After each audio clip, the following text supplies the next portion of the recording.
Welcome to the Animation Industry Podcast. My name is Terry and I need a haircut.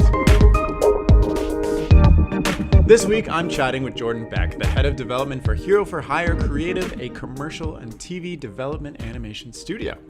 Now, in our chat, Jordan is going to share how he went from working at an infantry museum to fully producing and distributing the multiple award-winning independent feature film, Sergeant Stubby, including how he helped raise $25 million towards the show's budget. He's also going to share everything you ever wanted to know about how film distribution works in North America and what an everyday person can actually do to maximize their chance of success getting their film into traditional cinemas. Now, before we get into today's chat, I do have a sponsored message to share with you, and I'm still running the draw to win 2 free licenses of Clip Studio Paint, so tune in for details on how to enter. And if you didn't guess it already, this episode is also sponsored by Clip Studio Paint, which is the artist's app for tablets, computers, and smartphones, perfectly suited for drawing and painting and to create a wide range of content. With a wealth of unique features, it helps to create anything from illustrations like manga to concept art and animation. Whether professional or hobbyist, Clip Studio Paint's natural drawing feel, along with its comic, manga, and webtoon features, is loved by artists from around the world. Visit clipstudiopaint.net to learn more. And like I said, Clip Studio Paint is giving away 2 free licenses of their software to start creating your own illustrations, comics, or whatever kind of art you enjoy. 2 winners will be chosen at random and will win 1 Clip Studio Paint EX license, each valid for 12 months and compatible with Windows, Mac OS, iOS, Android, and Chromebooks, worth over $200 US. To enter, simply fill out your name and email in the form I've included in the description of this podcast, and I'll announce the winners next week. So stay tuned for that. Now, without further ado, let's dive in. Hi, Jordan. How are you doing? How's it going today? Oh, I'm doing fantastic right now. What is making you do fantastic? Like, if an average day is like, I'm pretty good. Yeah, I mean, I'm trying to put a really positive spin on a lot of things right now. Because we've got, the world is going back into phase 5 of an apocalypse. And my house is being gutted for plumbing work, and yet I get to come on a podcast and talk about animation. So that is fantastic. I don't have to deal with a plumber or a COVID test to do this. So can you imagine I make you do a COVID test over Zoom just to make sure you do? Actually, funny story. I actually had COVID while doing a podcast / interview, and it was not fun. I was like on meds. I didn't want to like push the date because we already pushed it. It was not good. Don't get COVID, please. Oh no. Yeah. Okay, well, let's just jump into it. So you're a development guy. I want to know, like, so you made Sergeant Stubby, which I think is amazing. And you had, you said to me like you're a little bit beginner when you were doing that. And you learned how to do everything in the world of distribution and development. So like, tell me the process of making something to it getting on like HBO Max, for instance. Like, where does that start? How does that begin? Like, what was your team like, etc.? Yeah. So, I promised you that we were going to go on a journey, and we are, because the only way to really start this story is kind of from the beginning. Let's do it. So once upon a time, back in the halcyon days of 1985, I was born. I'm originally from Oakland, California, and my parents wanted to find a small town, kind of like a Mayberry situation. And so my very eccentric parents moved to a town called Cuthbert, Georgia, which is 2,500 people in a peanut field, about 3 hours south of Atlanta. So I grew up half and half between Oakland and Cuthbert. And in doing that, I grew up, my parents' preferred way of travel was a car. So I've crossed the country at least a dozen times in a car, seeing the US from a firsthand perspective. And all of that really came into play and still continues to come into play, because you get an appreciation for how big this place really is and how diverse the people are. And I don't mean just in terms of, your basic demographics, but just the things that move people are very specific and very regional, depending on where you are in the country. And I think, to help answer your question right off the bat, understanding those kind of regional differences and those specific nuances of language and characteristics that you get in East Texas versus Southern Iowa really help as you create media and you go into media production later. So that was my background as a kid. And I wound up starting college courses at the junior college in Cuthbert that my mom was working at young. So I was actually 12 when I started auditing college courses. And I finished high school by the time I was 15 and went into my bachelor's program. So I graduated from the University of Georgia when I was 19. And I was one of the first film studies majors. They had just stood up this film studies program. And I knew that I wanted to go into filmmaking, but the decision I made with my dad, who was an artist himself, and I would actually like sit in on classes when he was finishing his BFA when I was 8, sitting in on figure drawing classes and stuff. But I made the decision for film studies because there are a lot of programs that were sort of like a pre-professional track, almost like a trade track in a BFA or that get you from point A to point B. But I realized that I was more interested in how the medium worked. So film studies, if you're not familiar with it or anybody listening isn't familiar with it, that's like history, theory, and criticism. So it's not so much how the films are made, but why they're made and what works in the language of cinema and what makes cinema similar and different to other more traditional or other non-traditional art forms. So that was my academic background, and I was going to go to Cal Arts, and I was going to, I wanted to work for Pixar or something. I wanted to follow that sort of career trajectory. And I got my rejection letter from Cal Arts saying, we've never had a 21-year-old or a 19-year-old apply for grad school. The average age of applicant is 28. Go get a job. So, oh, wow. They literally just said, like, go get a job. Yeah. They said that you have a great transcript, but no resume. And we want to have people who are going to be professionals in the arts. And we want to see that you have that kind of drive. So that's what Cal Arts told me. And that's what I did. Huh. But I wound up in still living in Georgia at the time, well, at the time, still now as well. But instead of just packing up and moving to California and becoming a waiter and hoping to make it big someday, I wound up as a musician. So I was a traveling musician and a freelance graphic artist for years. And that led to me, again, traveling a lot, seeing a lot more of the world, understanding a lot more of the people in the entertainment landscape that works in different areas of the country. I wound up playing bass and lead guitar in an old-timey country band that would travel the East Coast and play at Indian casinos in Miami, or open for a punk band at Club Hell in Providence, Rhode Island.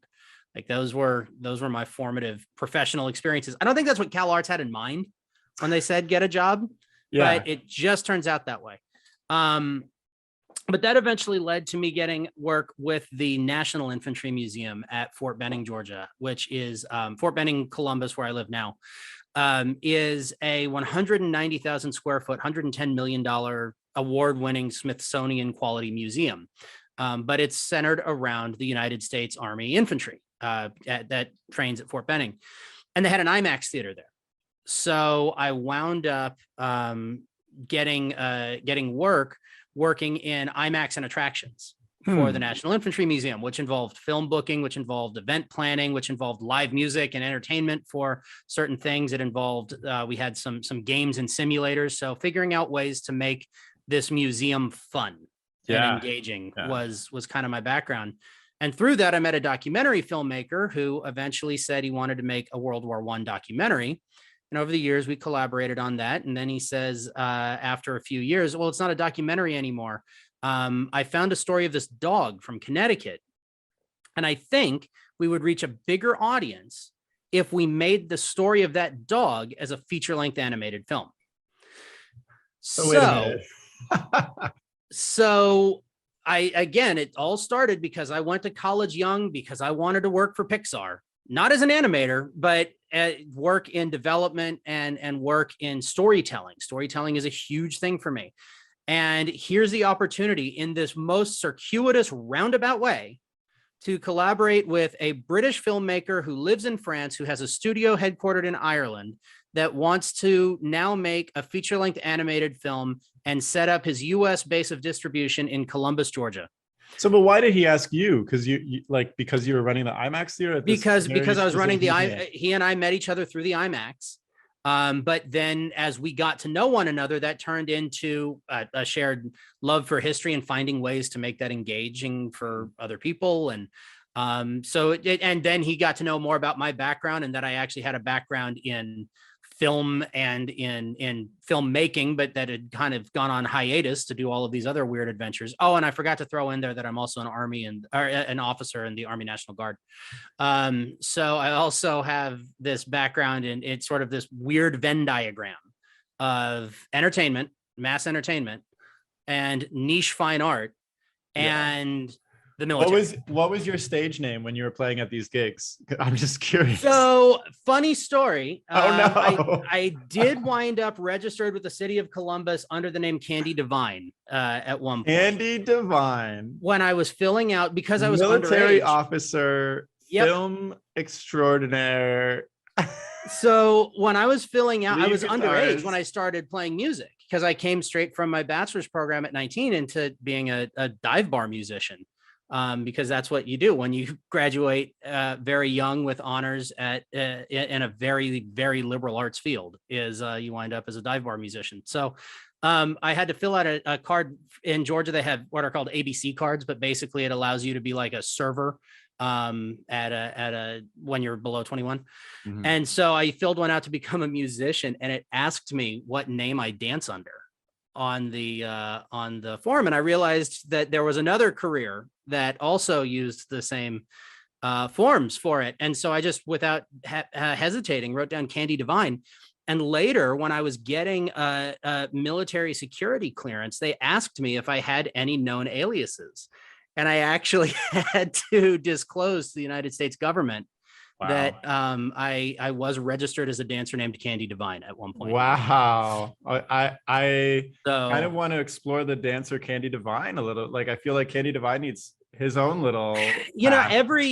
every 4 years, Candy Divine winds up running for something too, because when you get down ballot and there are all of these, random forestry commission, and there's only one person running unopposed on the ballot, then Candy Divine might get written in. Wow. Yeah. So okay, so let's bring it back to So now that we went down that road, you just had to ask the question. I had to, and I love that you didn't expect there was going to be an answer at the end of it. The most unexpected answer. So I wound up the filmmaker's name was Richard, but Richard decided that he wanted to start an animation company called Fun Academy. And Fun Academy was headquartered between Kinsale, Ireland, and Columbus, Georgia. And the film that had started its life as a World War I documentary that had now morphed into this animated feature was about the most decorated dog in American history. His name was Stubby. He's a little Boston Terrier, brindle pit bully mutt that was rescued off the streets of New Haven, Connecticut in 1917, and wound up taking part in World War I in the trenches. He was actually in theater for 18 months. He was wounded twice, received posthumous Purple Heart. After the war, he met 3 sitting presidents, went to the White House twice. He invented the halftime show after his stint on vaudeville. So all of that is true. All of that, Stubby, look him up. It was one great thing about making that movie, incidentally, was that it was pretty hard to spoil it because there's a Wikipedia entry. So, I mean, I can't really spoil a historical film. So when we made Stubby,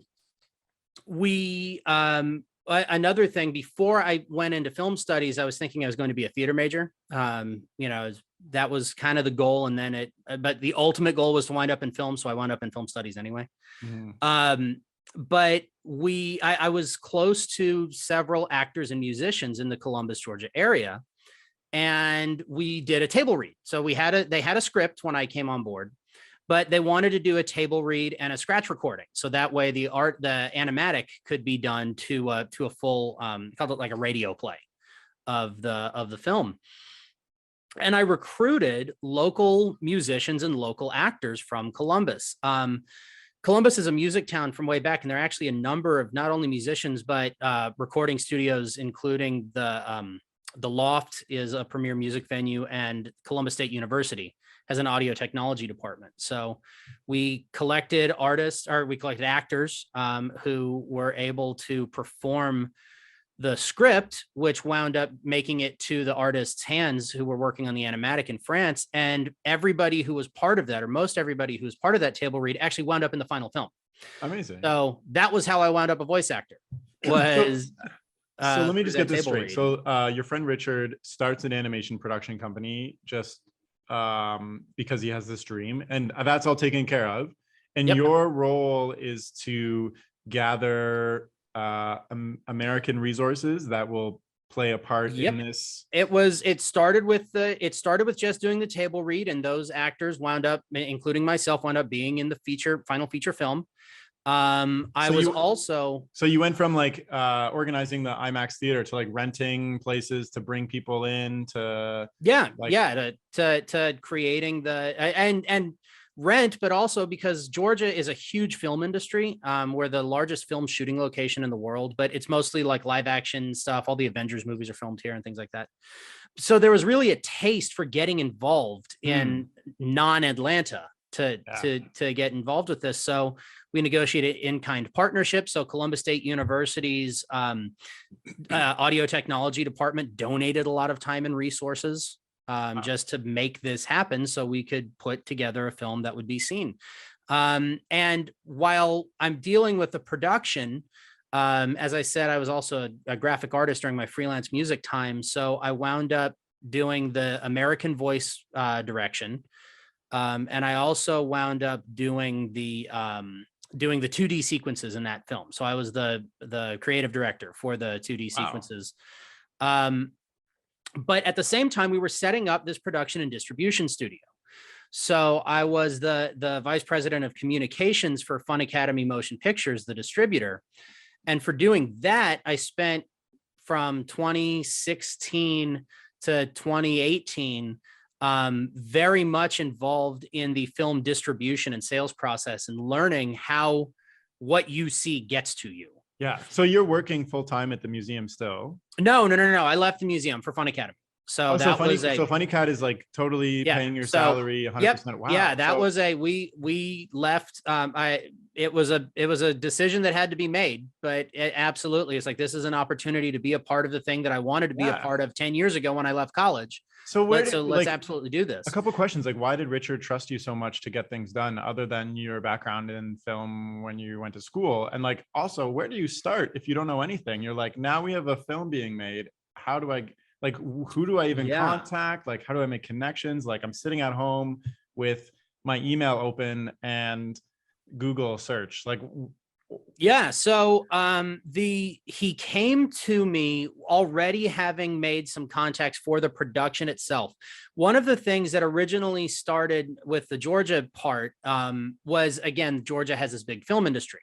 What we learned is that Georgia did not have an animation industry to the scale that we needed to make Stubby. Now, there are some great animation studios in Georgia, but to do a full-length CG feature just didn't have anywhere to do that.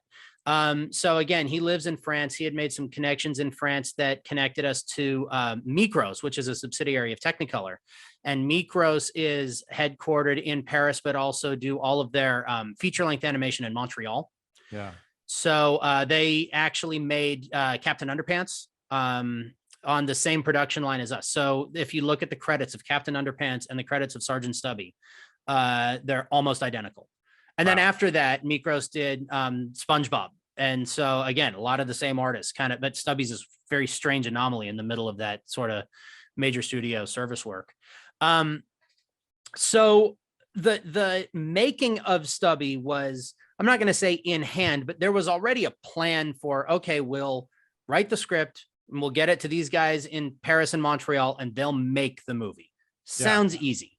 Yeah. It's not, but it sounds easy. But the bigger question, and what we had to solve here in the US, was, how do we pay for any of this? What's our budget look like? How do you actually get to that point?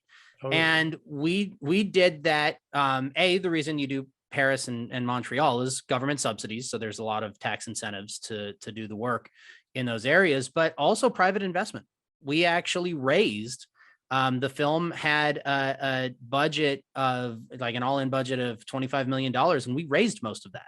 Yeah, I was going to ask about that because I looked at the Wikipedia earlier to be like, what is the budget of this movie? $25 million. And you raised that from private investors. Like you just went around, you're like, hey guys, you know, do you have a spare $1 million? We put together a list of qualified investors. And that list of qualified investors, most of whom were in Georgia, you know, so they were in Georgia or they were in Ireland, but there was no Hollywood money. Qualified investors, like, oh, that gets into like their available net worth and things like that. Like they had to. I don't want to get too far into that legal thing, but yeah. So it wasn't a Kickstarter. Like it wasn't I'm going to kick in $5. No, it was people who were high net worth individuals who so you're saw the actively potential. Reaching out to like, you had a list of high net worth individuals, and who we knew or were 2 or 3 degrees of separation from this sort of team that we built. So you're like, invite me over for a really nice dinner and I'll pitch you something. And by the end of it, it was, some of it was referred to as passing the hat around the country club. But it was, I need to get in on this group of private investors. I wouldn't recommend it. Because, well, here's what's great. So we made the film and we didn't have to raise all the 25. I mean, again, that's where you get into like the government incentives covered this and yada, yada, yada. But with the money we raised, the people we raised it from were not particularly into animation or even film. They were into the idea of being part of something new. And being part of something that would benefit the Georgia film industry or benefit Columbus as a part of the Georgia film industry, or in Ireland, just being part of this new thing. So that's why a lot of people got involved with Stubby. They liked the story. They liked that it was a new kind of story. It's the first ever animated feature to be based on a true story. Look it up. You know, other people will say like Mulan. Well, yes, there was a place called China, but that was exactly what we were just talking about. So give me 1 second. Yeah. So Sergeant Stubby is the only animated film of its kind ever to be based on a true story, because people say, oh yeah, Mulan, but yes, that happened in China. That's about the extent of its true storyness. So the people who invested in our film invested in that kind of idea. Like, we're doing something totally new. It's based on a, you know, historically accurate thing that is very important to a lot of people. Really, and we're doing it from places that are totally unknown. And yeah, it's about a dog. I mean, like, it's dog lovers. Everybody who donated was who invested was certainly a dog lover. So that was that piece of it. Okay, so now we know where it's going to be made. Now we've raised the money to make it. But the biggest question of all is, how is anybody going to see it? But I'm super interested in figuring out or learning how you figured that out. So nobody really thinks of that part of the equation. And we were fortunate at first to Columbus was the headquarters of Carmike Cinemas before Carmike was bought out by AMC. So it was the 4th largest in the country, and distributing or exhibition chain in the country. And through some connections among the investor pool, we brought in somebody who came with that exhibitor experience. And so the thought was that we would reverse engineer exhibition to make distribution happen. Okay. Now, originally, the plan was to make the movie and then sell it. You make it, you take it to festivals, you sell it, you hopefully, well, you definitely break even, you hopefully make a little bit of a profit. That was the goal. But after we started exploring the distribution process, a decision was made to just go for it. Just swing for the fences and self-distribute and not sell the rights to the film. Make it ourselves, get it in theaters ourselves. From theaters, get it onto first run downstream, get it into home media, do all of that ourselves. Total roll your own philosophy. And that is what we did. And so what I learned, and I mean, this might get me in a little bit of hot water, but I'm going to say it anyway. A lot of people give studios guff. A lot of people like to say, oh, well, Hollywood's out of ideas. It's all remakes and sequels because the studios don't have any fresh thoughts or anything like that. And what I noticed, and this is in 2016 and 2017, is that's not really true. The issue is that exhibitors are the gatekeepers of what gets put into theaters.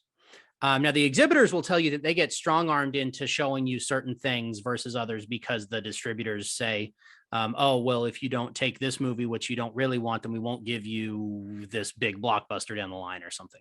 So there's certainly a push and pull between exhibition and distribution. But I learned a lot that we had a lot of people saying, wow, you're doing something new. You're doing something original. You're doing something fresh. We'd love to see that. But we don't know how much popcorn we can sell to it. Yeah. And so we're going to give basically favorable treatment, because when you think of film exhibition, when you think of what happens in theaters, think of it as real estate. Totally. There's a finite amount of screens, and exhibitors really don't know or care anything about the quality of film. They're not film lovers. They're landlords.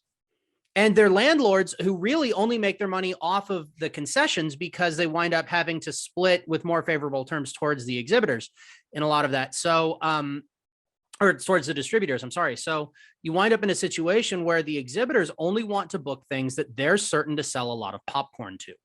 And because of that, what are the things that they think will sell a lot of popcorn? Remakes and sequels and big blockbuster tentpoles.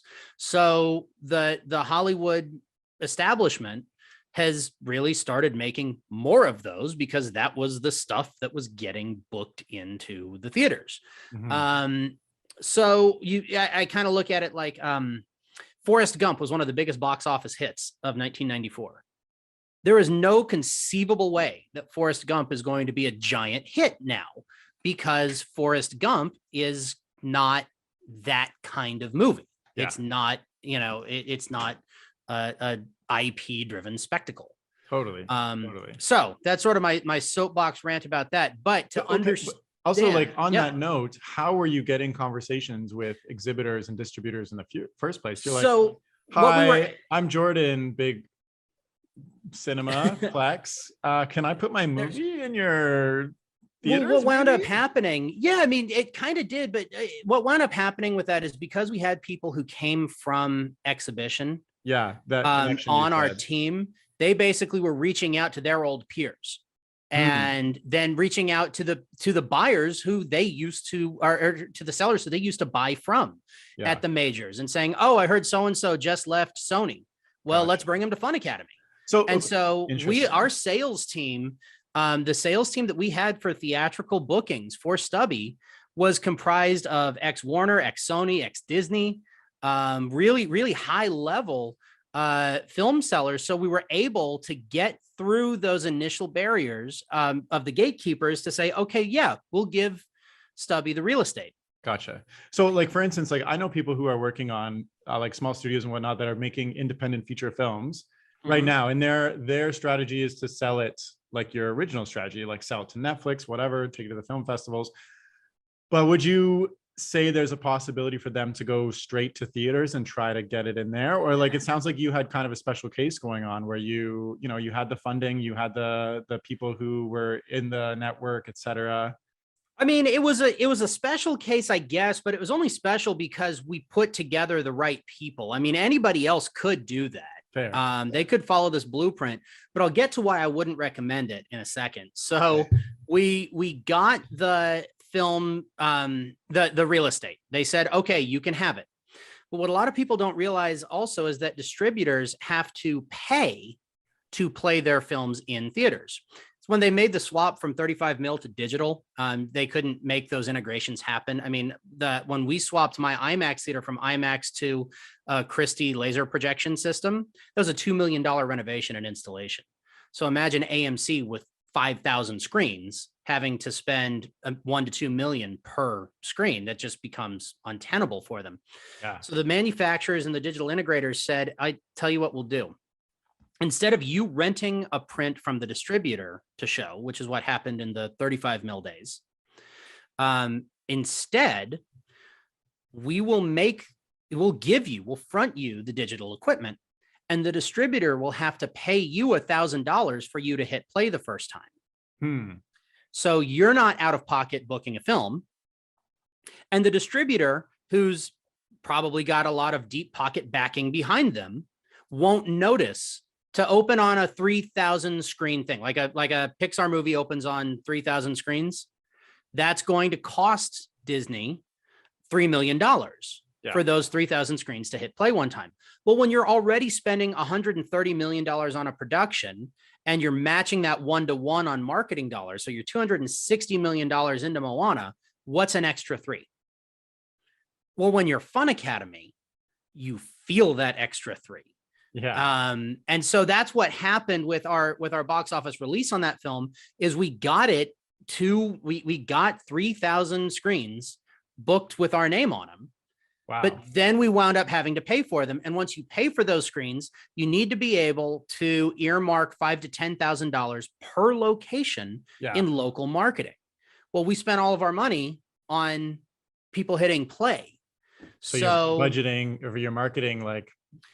Yeah. And so the marketing budget got absorbed in that. And on top of all of that, I don't know if you remember, but in 2018, there was a big Twitter and Instagram thing where Robert Downey Jr. said, hey, we just saw Avengers Infinity War Final Cut. Wouldn't it be great if we could show that to people early? And then Chris Evans responded and he says, oh, yeah, I'd love to do that. And Mark Ruffalo gets involved. And then everybody in Infinity War tweeted out Avengers Infinity War opening April 27th. So it moved up by a week from its original release date.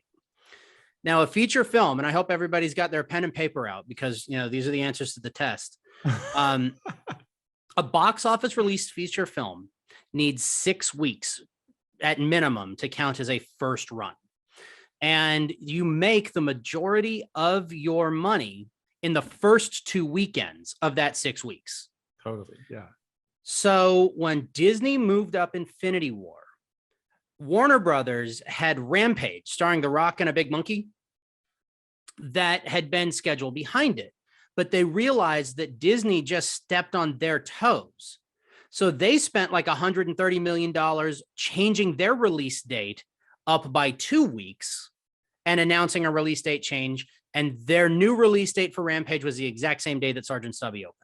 So are you mad at Robert Downey Jr. for screwing over the entire launch of your film? No, I'm mad at The Rock's monkey more than anything. But even then, like, you can't stay mad at Dwayne Johnson or monkeys. That's crazy though that a couple of celebrities, like, but who knows if it was part of like a plan? Well, it was totally like that was we even noticed that year because Stubby was sort of an edutainment film that we were kind of earmarking for like, oh, we'll target field trips or school groups. And we noticed that Disney didn't have an Earth Day film that year because they always have like the Disney nature documentaries like Chimpanzee or Bears or whatever. They didn't have one that year. And then when the Avengers cast did that, we realized that's why Disney didn't have an Earth Day film this year because they had that on. They just completely took the rest of the industry out of the loop. And what happens furthermore, when you go into what I was saying, where you got to have 2 weeks minimum clear and then 6 weeks for your first run, that meant that Avengers Infinity War opened exactly 3 weeks before the Han Solo movie, which opened exactly 3 weeks before Incredibles 2, which opened exactly 3 weeks before Finding Dory. So Disney had the whole summer completely blocked out for themselves. And because exhibitors are going to give preferential treatment to the things that will sell them the most popcorn. That was that. So did you end up booking, you said you paid for 3,000 theaters. Did you end up playing in 3,000 theaters as well? Or? No, we were able to scale it back somewhat, but we were contractually obligated on some of those. So we still opened wide in the US and Canada in 1,800 screens, I think. So it was a wide release. I mean, it was a wide release from a startup studio based in Columbus, Georgia. But what wound up happening is after the opening weekend, when we weren't able to basically cover the necessary local marketing for all of those areas, we started getting pulled back to matinee only. Well, we have a kids movie. What kids are going to see a 3 o'clock showing on a Thursday during the school year? So that's why Stubby, for anybody who looks it up, it's a well-respected, well-regarded film that has a pretty notoriously low box office, if it's known at all. And that's why, because the film was distributed in theaters in the age of the disposable tentpole blockbuster. And so when you're talking about your friends who are trying to, thinking about what they want to do with other films, There's a book that I recommend everybody read, and I hope this guy listens to this podcast, but his name is Ben Fritz, and he wrote a book. Fritz. Yeah, Ben Fritz. And he wrote a book called The Big Picture. And it basically used the Sony email hacks to kind of like reverse engineer or break down the modern age of the studio blockbuster film. And he charts like how the MCU happened and everything. It's really interesting. But he wrote this book about exactly what I experienced. Wow. And I read this book, and the book was written and Stubby came out before COVID. But since COVID has happened, there were all of these like hand-wringing think pieces about whether or not theaters are dead, or whether or not, just like in the 50s, will TV kill the movies? And then it's, will streaming kill the movies and everything? But I think what was happening is the movies were killing the movies, because the theaters were only showing the biggest and the loudest and the most expensive things for diminishing returns, and boxing out a lot of smaller original movies that people actually want to see, but which won't have as high a return on the snack counter. Totally. And that's where Netflix and Amazon and all of the streamers have really stepped in. Yeah, 100%. And picked up that stuff. And one of the points he makes in the book is that the movie Fargo was the perfect movie for 1996. And the TV show Fargo is the perfect TV show for right now. And this show Fargo on FX would never have worked in the 90s. And that 90s movie would never be seen by anybody now until it made it onto Netflix or Hulu. Totally. I mean, so I totally mimic that in my own habits. I used to see so many movies, and then lately, since like the sequels and blockbusters just come out, I just see like maybe 1 or 2 movies a whole year, versus like years ago, I would see like, I don't know, like 10, 15, more than that a year. So like, yeah, I mean, I remember when I was growing up, I saw Gladiator 8 times just because it was there, and it was $4 to go see Gladiator. Okay, great. But even then, like now, you're not going to see a small movie in the theater, and I find myself doing it. I go see movies in the theater that I don't really think I'm gonna like, and then I leave them having not really liked them, but they were big and they were explodey, and you're thinking, like, okay, this is good enough. I'll accept this. Yeah, and that's, if he listens to this, congratulations. But I'm going to take a pot shot at Uncle Marty for a second, because when Martin Scorsese says that that superhero movies are theme parks, yeah, they are. What's wrong with a theme park? But that's what the theatrical experience really is now. Is you're going to a theme park, and that's not because Marvel did something wrong. It's not even that the exhibitors did something wrong. It's just the nature of the business and the way it's evolved. Yeah. But also like the big brands and companies are like, how can we turn this movie into merchandise and a theme park, for instance, and like everything else. And you can't take like a small indie movie or like something that's not a blockbuster and do that. So it makes sense. And I mean, you hear the term for it was transmedia, and that's still a term that's used, but now everybody's talking about the metaverse. You got to have the metaverse, and you got to have the metaverse go. I don't know what the hell a metaverse is, to be honest, but I use it a lot at work because everybody else is, and you just kind of say it until Facebook is loving you right now. They're like, he doesn't even know what it is, and he's talking about it. Great. I don't know what it is, but hey, we're for it. But I feel like you've given me like a whole like list history / like textbook / like lecture series on how this all works, and it's been amazing. But I do, and like I feel when you were like, there's going to be a test at the end, I'm like, probably yes. But I want to also talk about your career too, and like you're head of development now at Hero4Hire, and like how that's gone and how you got there, because like your journey from graduating so young and so early to being a musician, to being a museum guy, to being a producer / coordinator / distributor extravaganza. And now you're like working full-time professionally at a studio. Tell me how you ended up there. So I kind of realized, and in the age of COVID, and I was promoted to chief operations officer for Fun Academy after box office, when we realized, okay, so this box office strategy was, we did it correctly. It was just the wrong thing to do. And there were some warning signs that we just, I was kind of waving my hand and, didn't really get totally heated on. But I mean, hey, we're building the plane as we were flying it. Yeah, and I mean, it's like, and congratulations for going so far. That's absolutely phenomenal. Like, to go from like, hey, I'm just like operating an IMAX thing, to being like, now I have national distribution on this film that like I helped make. That's that I'm in, I mean, like in. that millions of kids don't like me because I'm the bad guy in the movie. And so I'm the one who's mean to dogs. So yeah, people the world over don't like me. But I kind of realized all of that, long trajectory was sort of my personal growth as well. When we're talking about things like when I was talking about how exhibition has changed and how production has changed, I also started noticing my own viewing habits. And that also was around the time that I had my son, and, how do we engage and what do we do? And when COVID hit and we were all in quarantine, I realized that the best movie I saw in all of 2020 was Red Dead Redemption 2. It just happened to be 200 hours long and I was the main character. But that was filmed entertainment. Yeah. That was a cinematic experience that was using pre-recorded dialogue and giving people an opportunity to engage at their pace in their way with their entertainment. And that's what I wanted to be a part of going forward. Films are great. I got nothing against movies. And obviously I have nothing against theme parks or anything else, but I feel like entertainment doesn't have to be confined to the 20th century hierarchy of, film is great. Like a 2-hour movie is somehow the pinnacle of this art form. That's just simply not true. Video games get like no representation for being that at all. And everybody plays them. And there's these games have bigger budgets than film sometimes.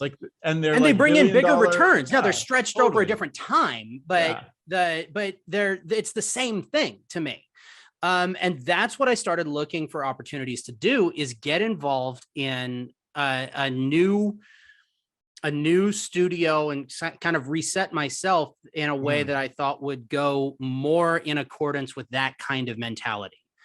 And that's where I found Hero4Hire. And I met Allison and Evan, the founders of Hero4Hire, and saw what they're doing, both in an original content space, which is sort of what I gravitate towards, but also in the advertising and the brand work that they do.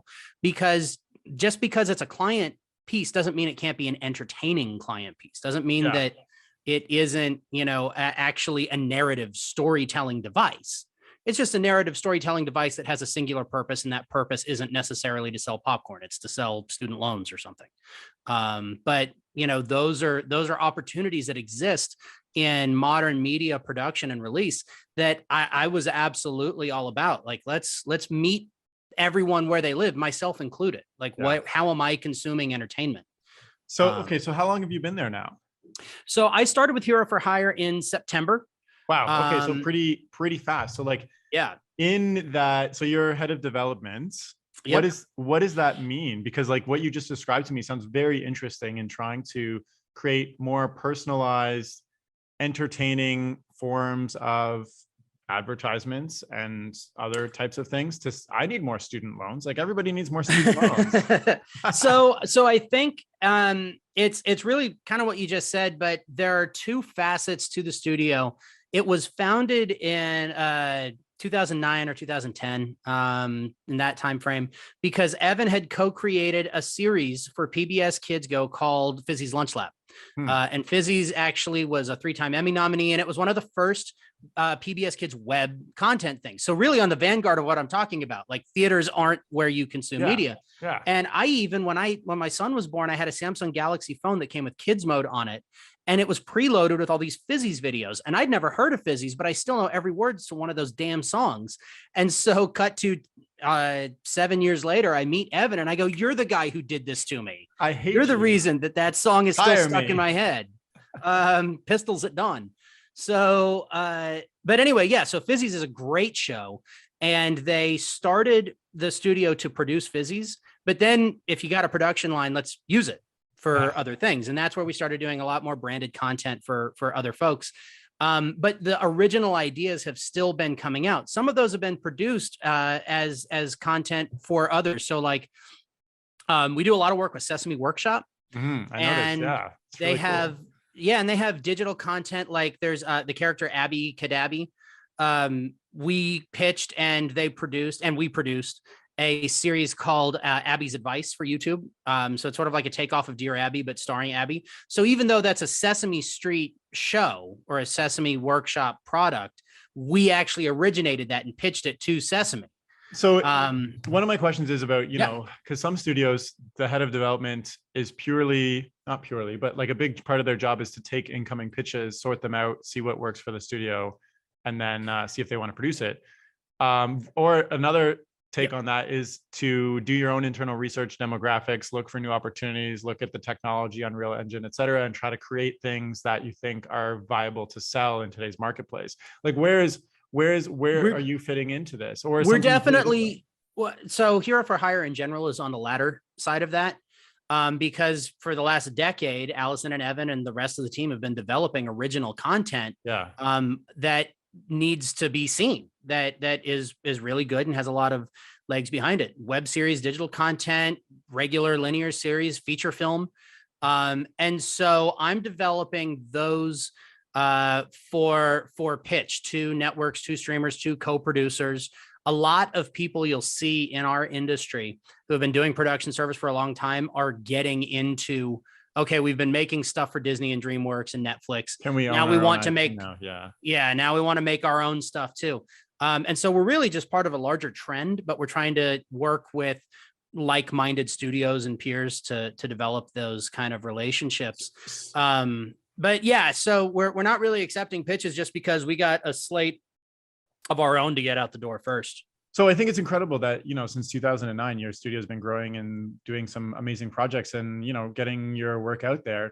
Can you walk me through how you develop something to the point where you know it's going to be successful? Like, are you doing like, okay, ages 3 to 4, 5 to 6, whatever, this is popular with them right now, these are the kind of psychological, educational hits that we need to make, and then forming something out of there? Or is it like, you know, I don't know, I have a cool idea, let's figure it out? And like, how are you manufacturing success? Because, you know, you got to keep the lights on, you got to keep your job, etc.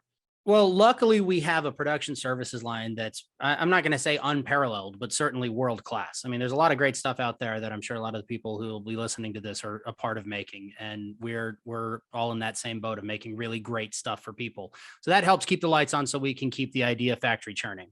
But what I think we've sort of focused on, and again, I'm sort of new in getting caught up in some of the original concepts that were already available.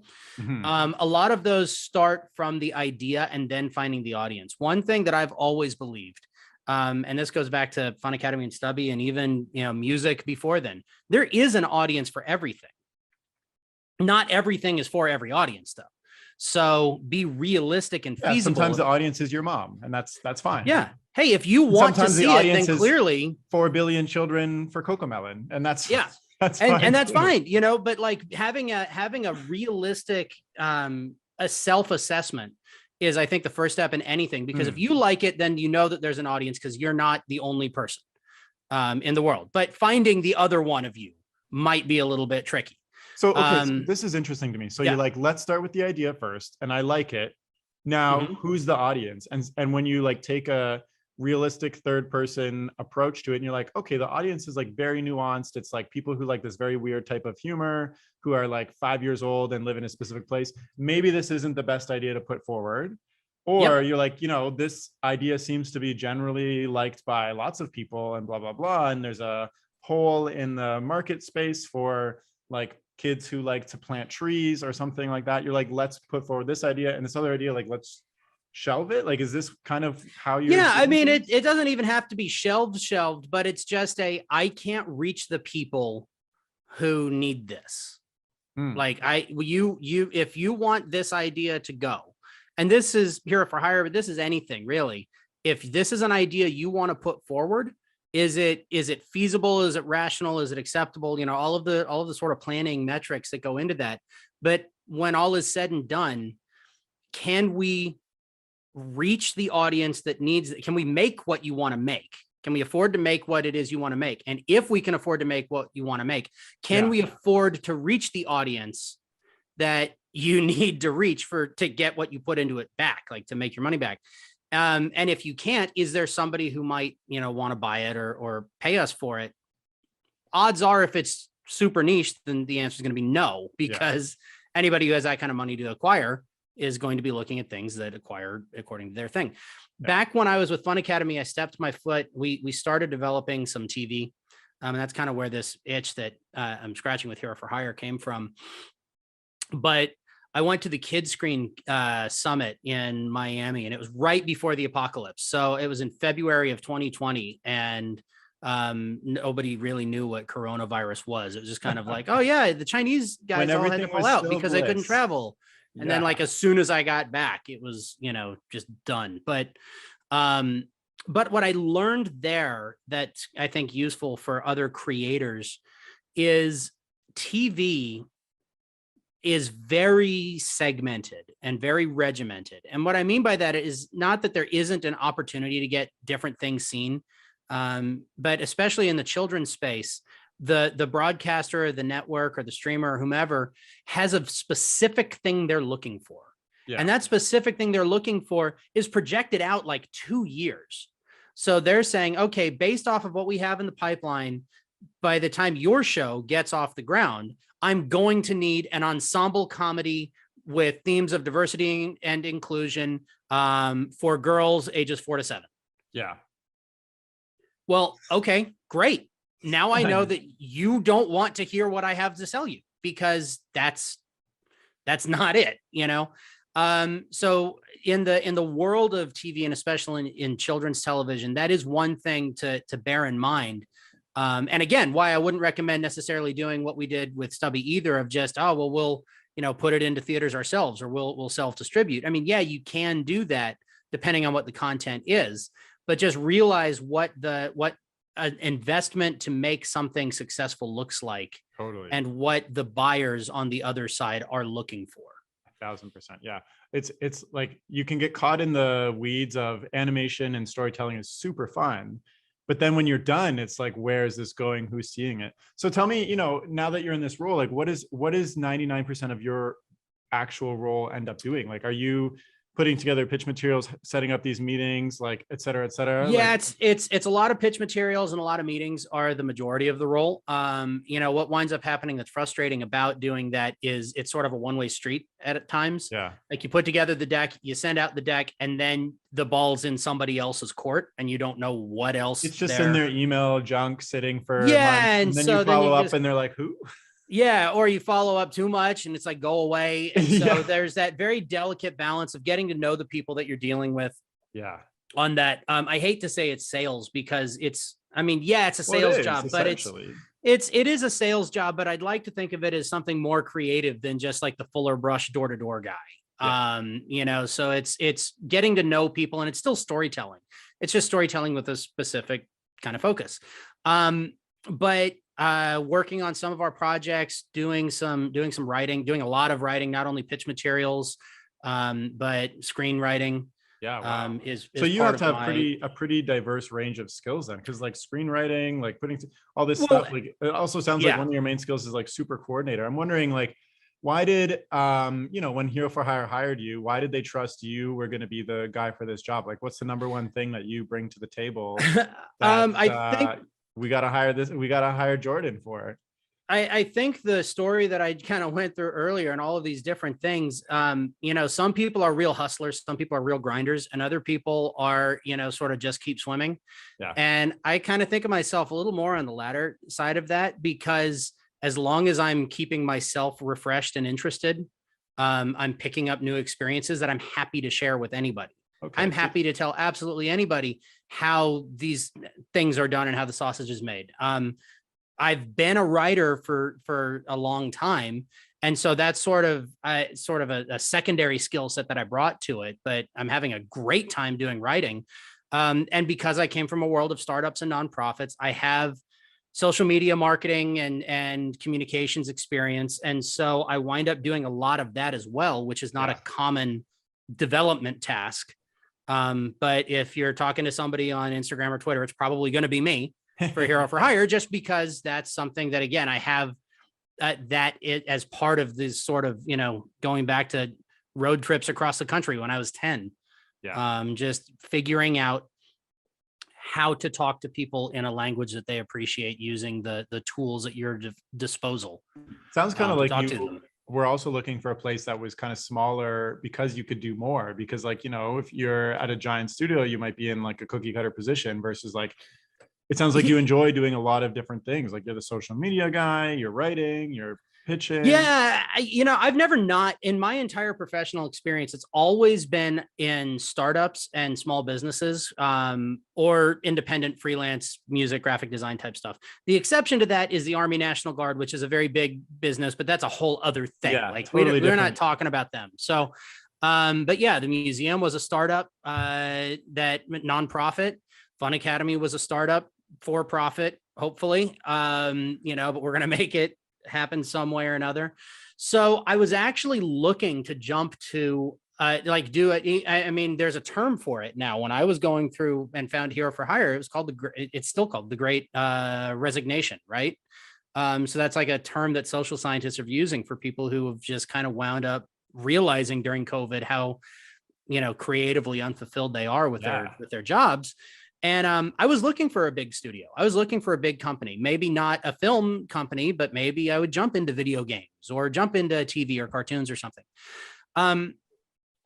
But I think that when I found Hero4Hire and met Allison and Evan, there was sort of a water seeks its own level thing going on too. Like, I feel good about this.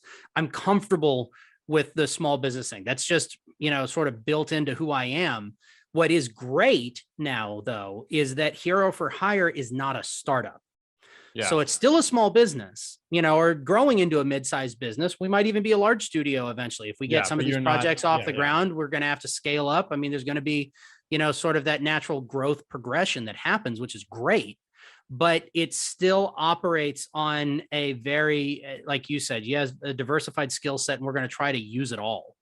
Rather than wind up just like, this is your cubicle. And I don't know. I think those of us who were raised in the age of Fight Club and Office Space just have a problem. I mean, you can't see it. There it is. There's my red swing line stapler. Oh my goodness. So yeah. So, I mean, there's just sort of like an inherent mistrust of the cubicle that we were totally. From. So let me ask you this, 19-year-old Jordan had these aspirations to go to Cal Arts and have a glorious Pixar career. And now 30-something-year-old Jordan is working, in pitching and developing TV shows and advertisements and stuff. What is success for you, and how do you feel about where you've come to? So for me, I mean, I think success for everybody is going to be different, right? And there are the things, what motivates you as a person? Does power motivate you? Does money motivate you? Does, fame and glory motivate you? What is Jordan's answer? And I think for me, it's, of those three, I'd probably go with the third. But in reality, it's getting to tell stories. Yeah. That's it. And I know that sounds like trite or cliched, but it's really true, because I'm not really cliche because it is true. Yeah. I mean, me personally, I'm not format specific. Yeah. I've worked in live action. I've worked in documentary. I've worked in theme attractions. I've worked in code. Yeah. I've worked in, I was an exotic dancer, apparently. So, to me, it's just, are you finding a way to communicate an idea to people? Yeah. For me, some people, that success is going to be contingent on it being their idea. Like, I'm going to be the originator. I'm going to tell people, this is my truth and I'm going to speak it.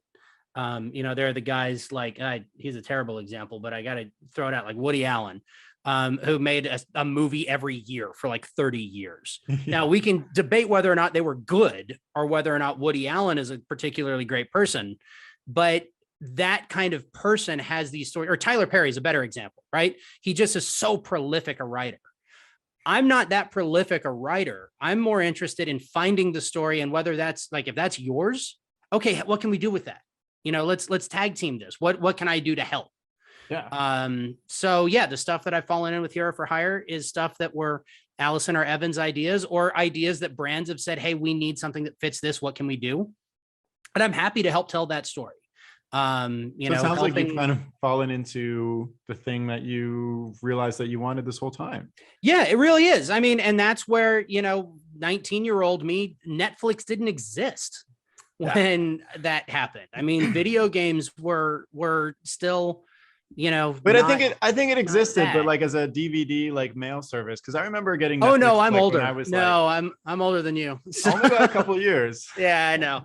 Yeah, no, but like, yeah, you're right. It wasn't long after I graduated college that like I had the Blockbuster subscription because I thought Netflix will be a flash in the pan, but Yeah, Blockbuster, right. that's gonna stay. Netflix has been around since 1997. Oh So wow. there you go.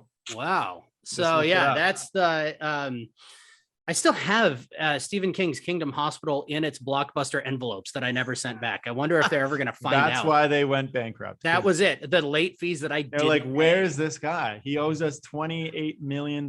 So we don't. It's a good TV show. Amazing. Well, Yeah. it sounds, I love that you've reached this like state, and this opportunity sounds super exciting for you, especially because it's like new and like fresh, and it's like you're exploring it, and it's amazing. I'm wondering, like, what's maybe a final question, like what's next for you? And well, maybe it's my second final question. What's next for you right now? Yeah. So, I mean, the next step is we've been pitching pretty regularly since September, but it's a marathon, not a sprint. Yeah. Totally. So I would love to see us. Can you not imagine only, if you would get instant feedback? You pitch and the next day they're like yes or no, and not like yeah, 6 I months don't know. later they're like, can we have a meeting? Yeah, I know. Like, can we, yeah, 4 months later, oh, hey, yeah, we just took a look at this thing that you forgot you emailed us. But yeah, Yeah, so right? so for me, I think what'll be interesting is if we get one of these larger scale original projects off the ground, Yeah. what will be next for me and what will be next for Hero4Hire. Yeah.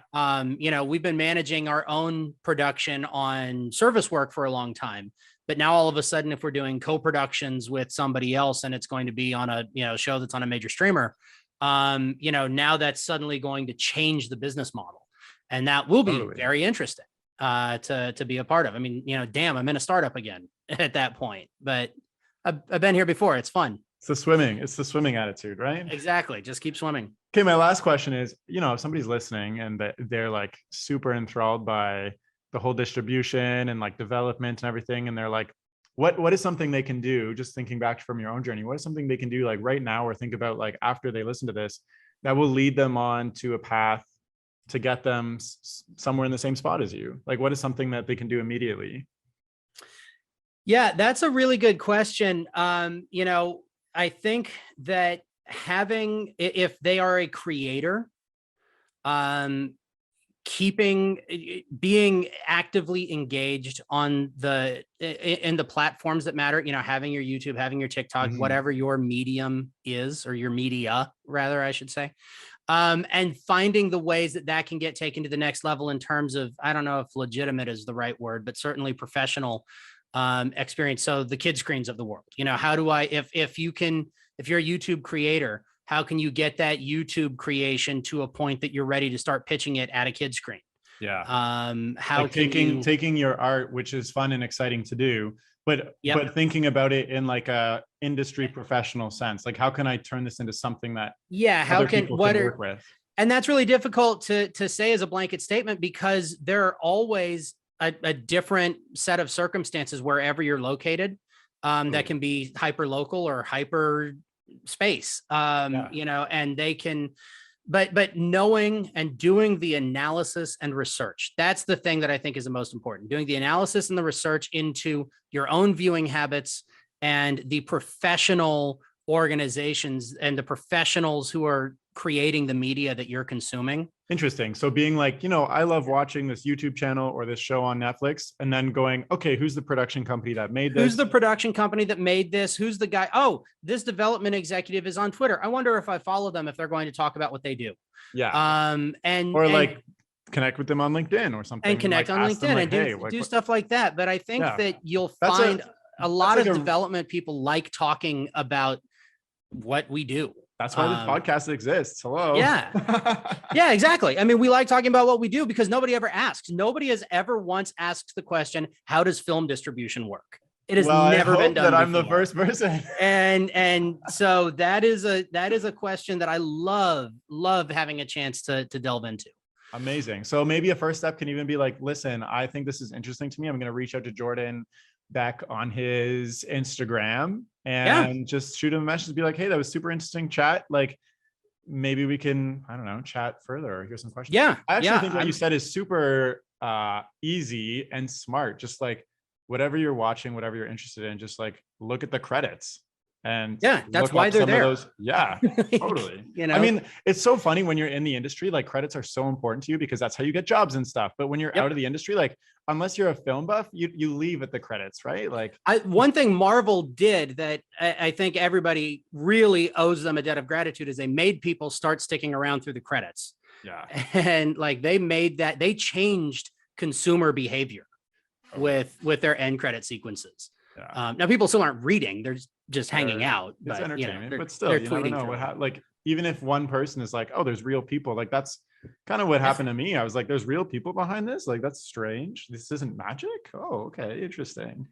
Cool. Well, Jordan, is there anything you wanted to touch on that we haven't talked about? No, I mean, I really appreciate this opportunity. And I just want to say, well, I know you'll give the shout outs for it, but I'll go ahead and steal a little bit of your thunder. So everybody, please feel free to like, follow, share, comment. Hero4Hire, we're on all of the platforms.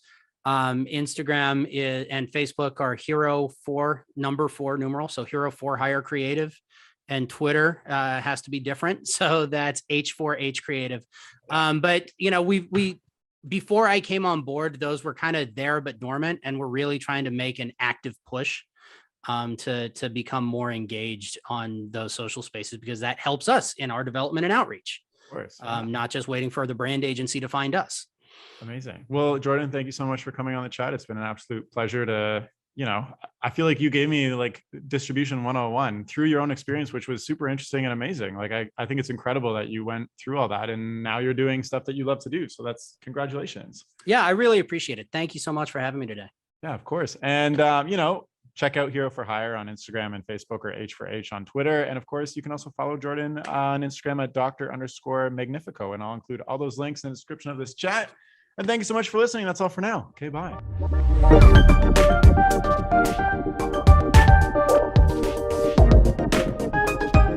The music for this podcast was composed by Will Farmer and the graphics by Daniel Abensauer. I encourage you to look them up if you enjoyed their work.